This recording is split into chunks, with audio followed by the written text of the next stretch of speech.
I am really fascinated by that culture. South India sounds like a fascinating place and a place that I have to visit one day.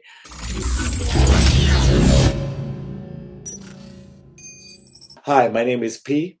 Welcome to another Chatterbox reaction. A lot of the subscribers have been saying to me, you need to check out this video about who are Tamil people. I have taught a lot of Tamil students over the years, but I have not really understood their culture. Maybe that is where I should improve.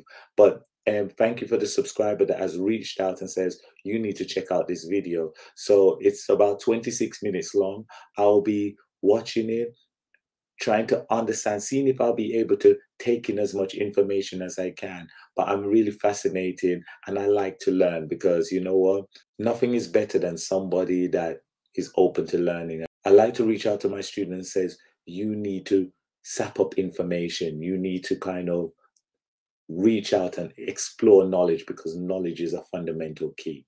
All right, let's check this out. Sponsored by Curiosity Stream. Get access to Nebula, a video streaming service made by your favorite educational creators when you sign up for Curiosity Stream using the link in the description.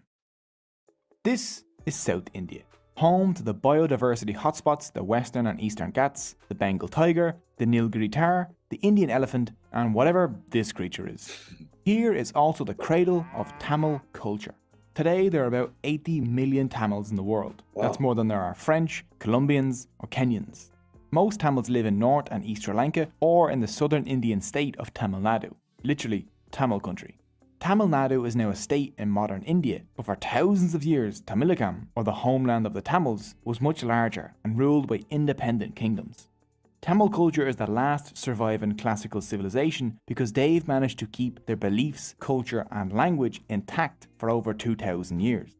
But who are the Tamils? What is their story? And what does it have to do with $700 billion golden coconuts? Well, let's find out.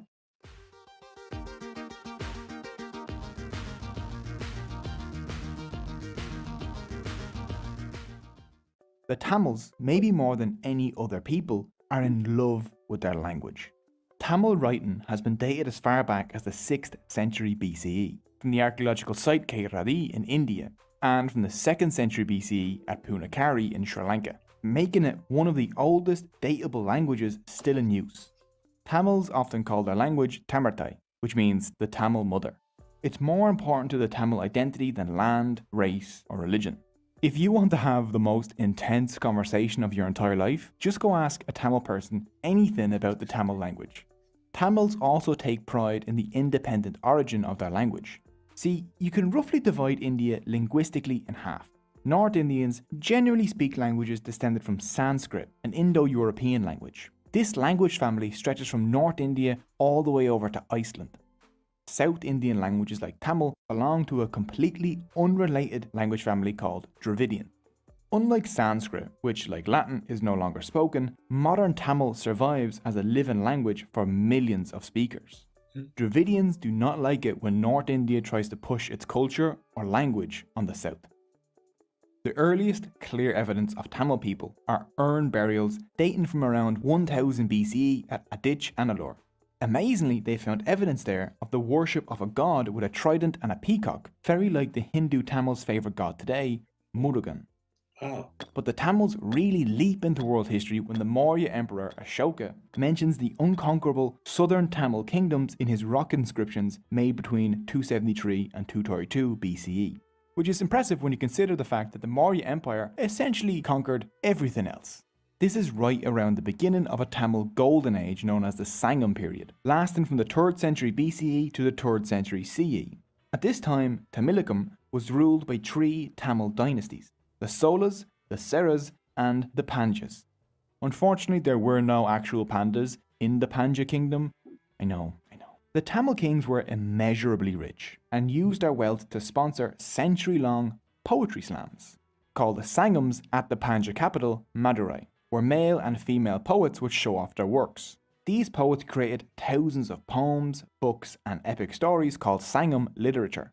Sangam literature is unique in how it doesn't seem to belong to any single class or religion. It was written by and concerns Hindus, Jains, men, women, farmers, kings, pandas, non-pandas, and everyone in between.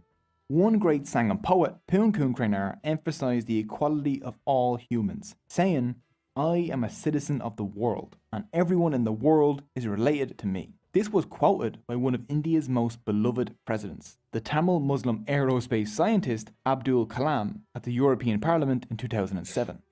The Sangam literature tells us about a rich, cosmopolitan and multi-ethnic Tamil-speaking society 2,000 years ago, where Hinduism, Jainism and Buddhism all coexisted peacefully, where kings would even invite priests to public debates on their beliefs. Sangam poems describe Madurai as so rich that it had a moat with secret underground passages large enough for elephants. Greek mercenaries guarded its gates, and the scent of perfume could be smelled miles away from the city, where there were folks of every race buying and selling in the bazaars or singing to the music of wandering bands. So how were the Tamils so rich? They were spicy. The ancient world was a bland, flavourless, unseasoned mess. It tasted a lot like English food. This was until the Tamils taught everyone the way of the spice. A 1st century CE Greek manual for sailors, the Periplus of the Erythraean Sea, says that the Tamils exported pepper and other spices along with diamonds, woven textiles, pearls, ivory, malabadrum and other luxury items. What's malabadrum? Who cares? It sounds luxurious though. Another major export was cotton and silk clothing woven by women. Indian women would dominate this global trade for the next 2,000 years. Tamils traded so much that Pliny the Elder said India takes 100 million sesterces from our empire per year at a conservative estimate. That's about 10 tons of gold. China had the Silk Road, the Tamils had the Flavor Highway? No, the Spice Boulevard. Whatever. They made themselves the centre of a global trade network that linked Europe, the Middle East, Africa, India, Southeast Asia and China. We've discovered massive hoards of Chinese, Iranian and Roman coins along the ancient Tamil coast. Tamil inscriptions have been found as far apart as Egypt and Thailand. A statue of the Hindu goddess Lakshmi got buried at Pompeii, and Tamil ambassadors met with Augustus Caesar in 20 CE. This trade made Tamil cooking the first international cuisine in the world. The word orange comes from the Tamil naram, ginger comes from Tamil inchivar, and rice in loads of European languages comes from the Tamil arisi. Without the Tamils, Ireland's greatest contribution to world cuisine, the spice bag, would not exist. And honestly, I don't want to live in that kind of world. One Roman cookbook had over 300 recipes using Indian spices, from ostrich curry to tasty peppered brain sausage, or everyone's favourite, another laxative. Link to the cookbook is in the description, in case you need a laxative. Tamils got so rich off of their trade routes that just one temple, the Padmanabhaswamy temple, whose vaults were recently opened, has a treasure worth over $700 billion. This was accumulated over thousands of years from the donations from Tamil dynasties like the Seras, the Pandyas, the Pallavas and the Solas. Some of the things in the temple include this golden Mahavishnu statue, tens of thousands of gold coins, a solid gold throne, golden elephants, a 5-meter long diamond necklace, and my personal favourite, a 30-kilogram solid gold coconut. At what point does that stop being a coconut and start being a bowling ball? There are still unopened vaults in this temple, so we're still unsure of how much it's worth. Tamil merchants, monks and craftspeople worked across Southeast Asia and lived in small communities there. Tamil merchants didn't just trade pepper with Southeast Asia, they traded the spiciest thing of all: ideas. From the 4th century CE on, kingdoms from Thailand to Vietnam to Indonesia were ruled by Hindu kings and wrote using Tamil writing. Modern Khmer, Javanese and Thai scripts all descend from the Tamil Pallava script. The greatest monument to this cultural exchange is the originally Hindu temple of Angkor Wat in Cambodia, the largest religious structure on Earth. I've been there. By the end of the 13th century, we even find the Tamil Hindu temple dedicated to Shiva all the way over in the Chinese port of Qinzhou, where a small Tamil community lived. The wealth and fame of the Tamil lands invited more than just merchants. A small Jewish community could be found in Kochi from the 6th century BCE. More even came as refugees after the destruction of the Second Temple in 70 CE.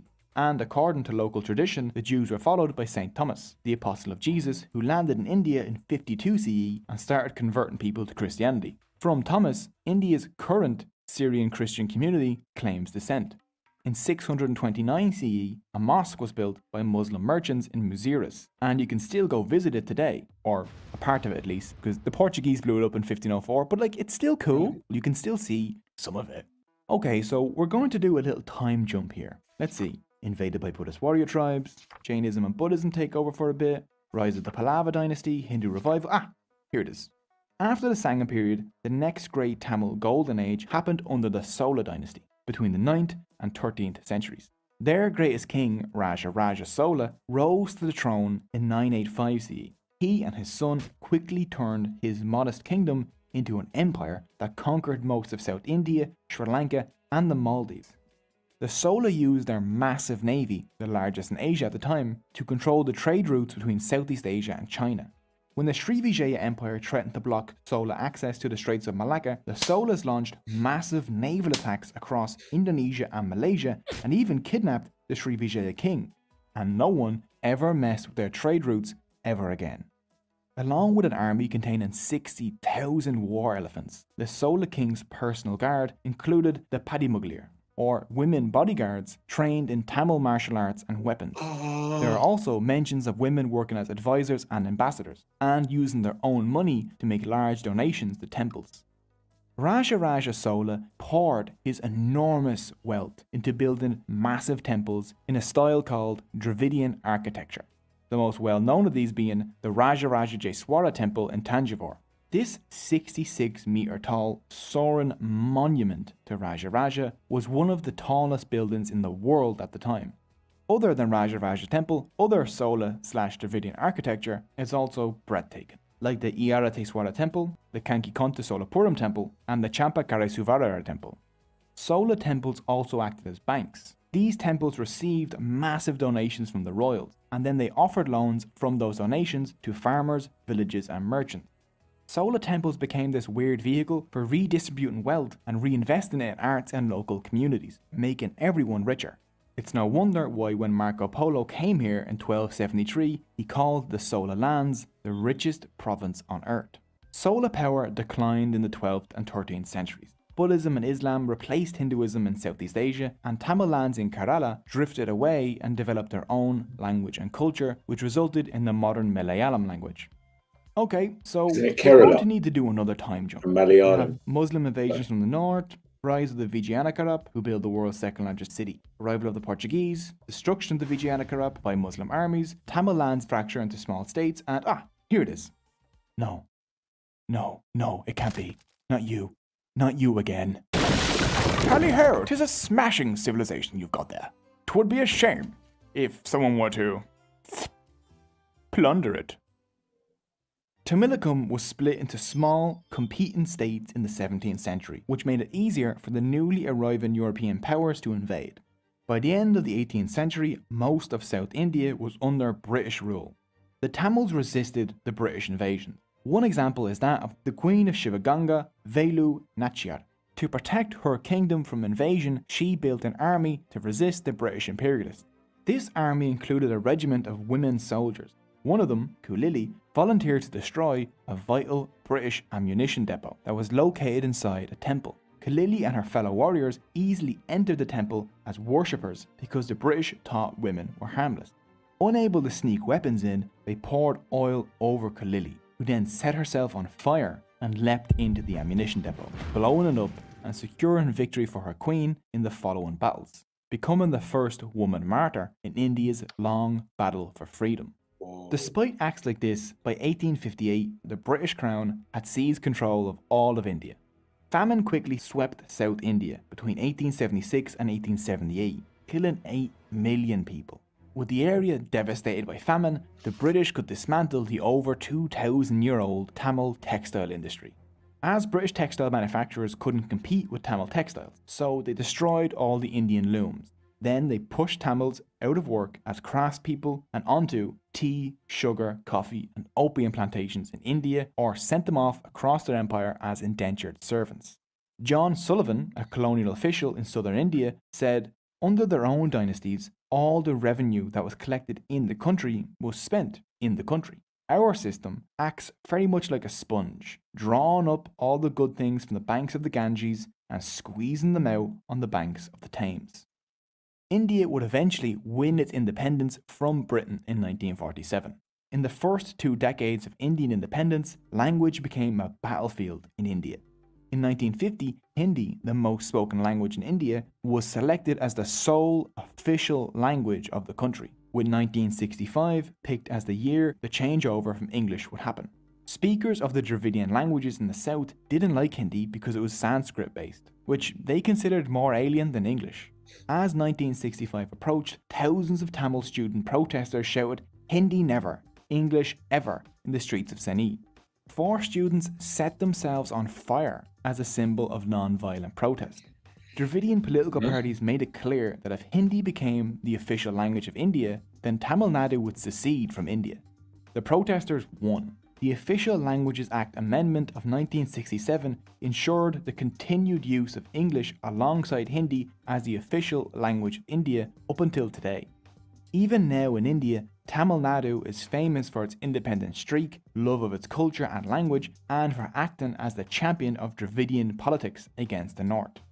But Tamils don't only live in Tamil Nadu. Just a few kilometers away from there is the island nation known today as Sri Lanka, where Tamils make up 15% of the population. Sri Lanka is home to several ethnic groups. The mostly Buddhist Sinhalese are the majority, and the mostly Hindu Tamils are the second largest group. Both groups have been on the island for over 2,000 years. This island was known as Ceylon when it suffered 3 centuries of colonialism under Portugal, the Netherlands, and then their British Empire took over in 1796. When the British arrived, they were like, how can I make everything worse? Oh, let's introduce inter-ethnic conflict. In the 19th and early 20th centuries, to spur hatred, the British chose Tamils for higher positions than the Sinhalese in the government. Then, in the Sri Lankan highlands, Sinhalese lands were seized by the British and enslaved Tamils from India were settled there as plantation workers. These are Indian Tamils, distinct from the Sri Lankan Tamils who have lived in Sri Lanka for much, much longer. Sri Lankan Tamils live in the north and east. Indian Tamils live in the central highlands, and the Sinhalese live essentially everywhere else. When the British got kicked out of Ceylon, now Sri Lanka, in 1948, the majority Sinhalese took control of the island. Sinhalese nationalism exploded, and soon anti-Tamil massacres swept the island in 1956, 1958, and 1977, which led to the formation of a guerrilla fighting group known as the Liberation Tigers of Tamil Eelam, better known as the Tamil Tigers. On the 31st of May 1981, the Sri Lankan police burned the Jaffna Public Library to the ground, home to 97,000 books and containing irreplaceable artifacts of Tamil history. Seeing the fire, one Tamil refugee said, "It was as if my entire biography, my history and the history of the Tamils had been destroyed, wiped from the face of the earth as if we did not exist." On July 23, 1983, the Tamil Tigers ambushed and killed 15 Sri Lankan soldiers, causing another anti-Tamil massacre to sweep the country in an event known as Black July. The Sri Lankan Civil War had begun.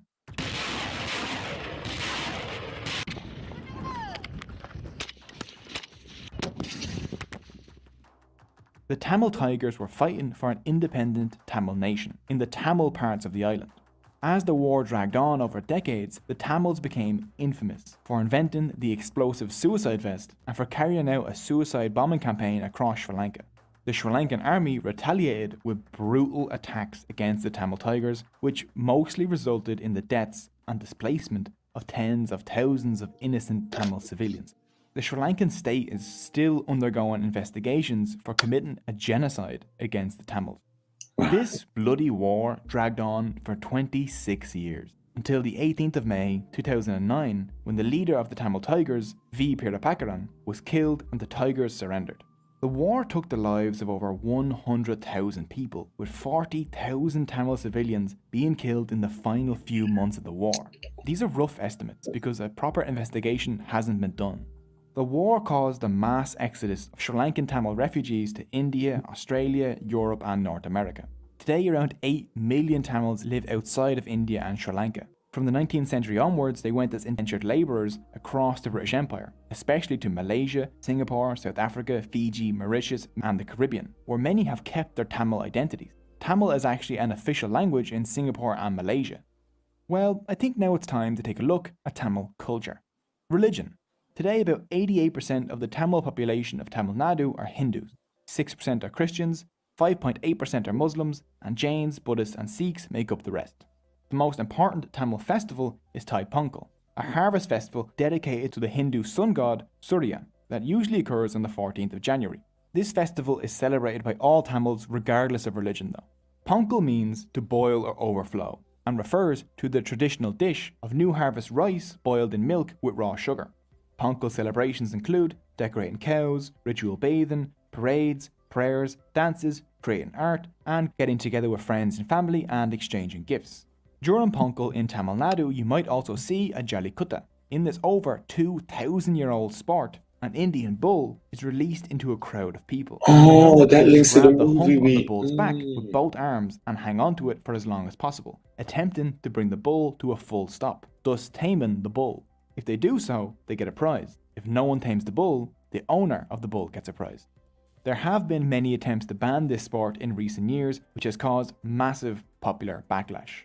Another interesting Tamil holiday is a May festival for the god Arya, who is worshipped by transgender people called Terunar in Tamil. At this annual festival at Kovakam, you'll see ceremonial marriages between festival goers and the god Arya, along with beauty pageants and dances hosted with the support of the Tamil Nadu government. In 2008, Tamil Nadu became the first state in India to allow people to legally identify as a third gender. Arts. Tanjavur paintings and Sola bronzes are some of the Tamils' greatest contributions to world art. But one of the more humble yet distinct features of Tamil art is the kolam, which decorates the front of almost every Tamil home. These are geometrical and floral designs made of rice flour. Each day the kolam is crafted by women and then erased the next morning to make room for a new one. Today in Tamil Nadu, huts to 5-star hotels will all have a kolam. One of the most treasured pieces of Tamil literature is the Tirukkural by Tiruvulluvar, which has its origins in the Sangam period but was finalised a few centuries after. This is a masterpiece in ethics and living well. The Tirukkural is made up of 3 books of wise sayings on virtue, wealth and love, all delivered in quick 2-line poems. For example, the greatest virtue of all is non-killing. Truthfulness cometh only next. It also just stops midway and talks about how to build good forts, and I'm always down for some fort talk. Charity and kindness are also key aspects, and it emphasises non-violence and vegetarianism. Avoidance of killing and eating the meat of even one animal is more meritorious than 1,000 sacrifices. The Tirukkural is vital to Tamil culture. It pops up in songs, films and books. Every bus in Tamil Nadu is legally obligated to have a verse from the Tirukkural on it. One of the Tamils' most famous dances is Bharatanatyam. This dance tells a story through complicated mudras or hand gestures, facial expressions and body posture. It also just looks incredible.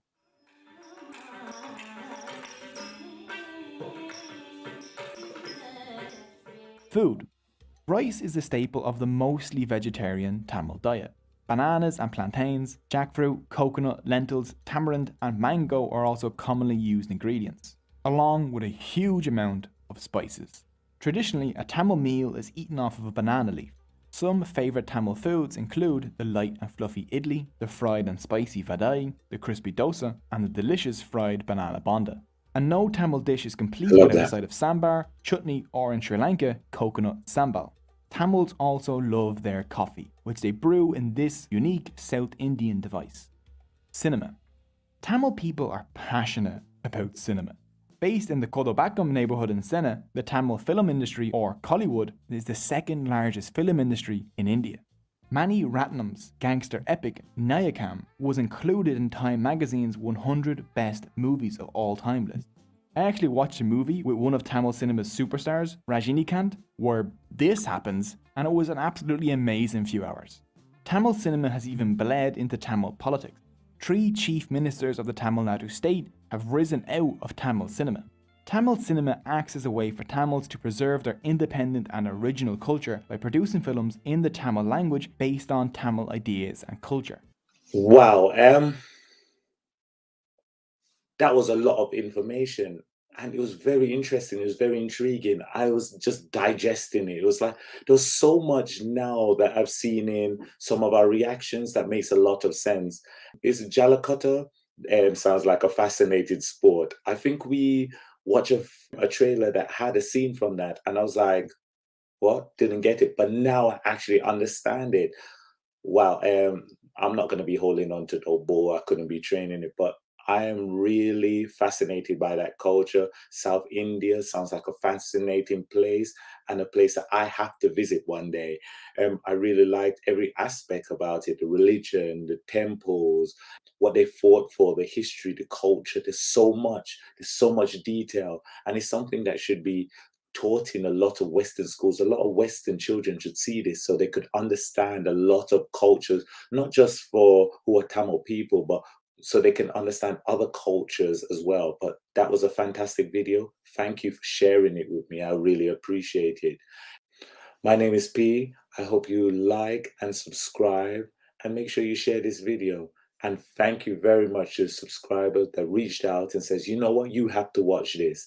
Unfortunately, I was unable to watch it with the rest of the team, but I'm going to make sure that they watch it. But thank you, and I appreciate that. For now, goodbye.